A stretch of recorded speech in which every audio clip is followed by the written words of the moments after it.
Alright peeps, Q here. Saturday morning garage on Saturday.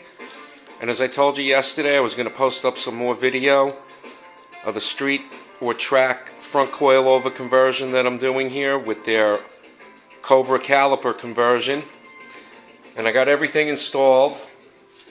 And I spent about an hour and a half to get this done, and that's only because it's the first side and I just took my time. But everything fits absolutely perfect. I didn't have to ream anything, wiggle anything, enlarge anything. It just fit.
We're going to put the upper control arm in, and all you need is a 3/4 inch ratchet.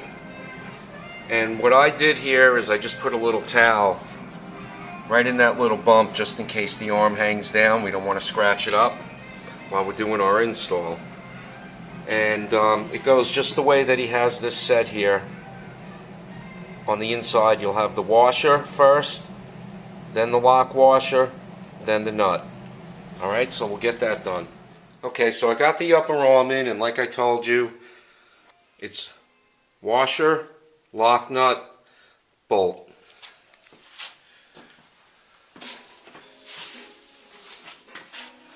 And there you go. Perfect fit. And that's the first step. Alright guys, the second step of the install, we're going to install the lower A arm. And I went ahead and bought Street or Track's camber kit for the lower arm, and what that does is it locks the camber adjustment so it can't move. The stock units can move over time. Very worthwhile investment, even if you're not doing this type of system like I am.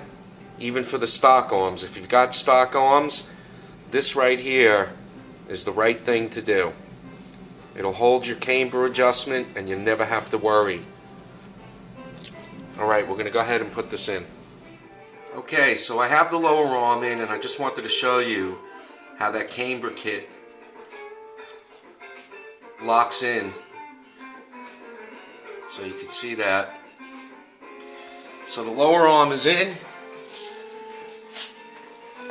And now what we're going to do, the next step, is to put together the strut rod. And this is like a turnbuckle. One end is reverse. So the threads are reversed on one side. So I'm going to go ahead and put this together so we can get it in. Okay guys, got the lower strut rod installed, and when you're doing it you want to match it up as close as possible to your old one lengthwise and try and keep these spaces even. So I did that, and I matched them both up side to side. And that was pretty simple. There's no bushing that goes in there. And then over here you take the lower strut mount, and there's 2 bolts right underneath, and notice this edge is even. There's a little room here to move this. This is even. So the next step now, we need to drill the shock tower for the strut mount. Okay guys, so this is the most critical part of this whole installation, and this is the top cover plate that he gives you. Here's the punch he gives you. And you have to get everything lined up just perfect. So I'm using 1 bolt here to set this to my export brace, and you may have to loosen these up and move the export brace around, and you just want to check, make sure that it goes through nice and easy and you're not hitting anything. So I've got this all set, and what I'm going to do now is punch this and mark the hole. Alright guys, I got the first hole drilled, and I secured the top shock mount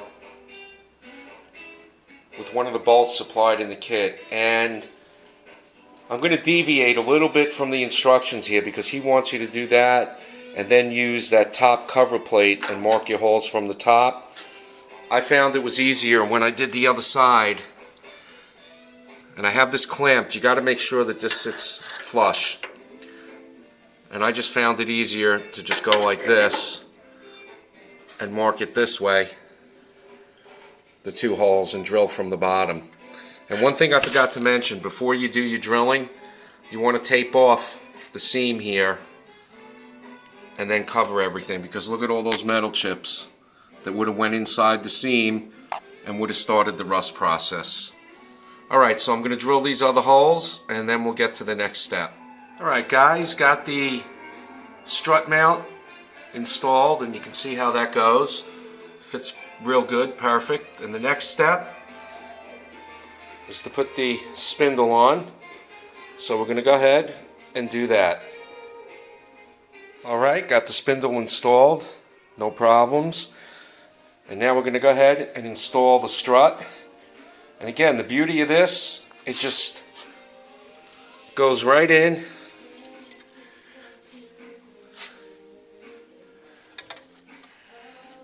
You just take this baby right in as one unit, bada bing, bada boom. And the other beauty is, like I said, you don't need a spring compressor for this. If you ever want to change your springs, you undo this little ring here, all the way down and off. Spring comes right out, and you can try all different types of spring rates.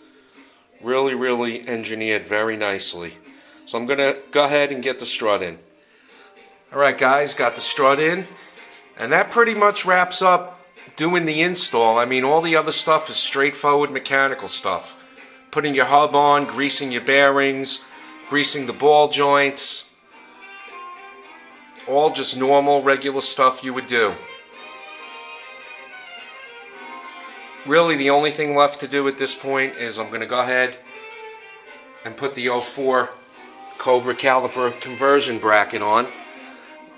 And that just goes like that with a couple of bolts. Real easy. System is engineered very well. And you saw how it went together. So, there it is, guys. Street or track, front coilover conversion.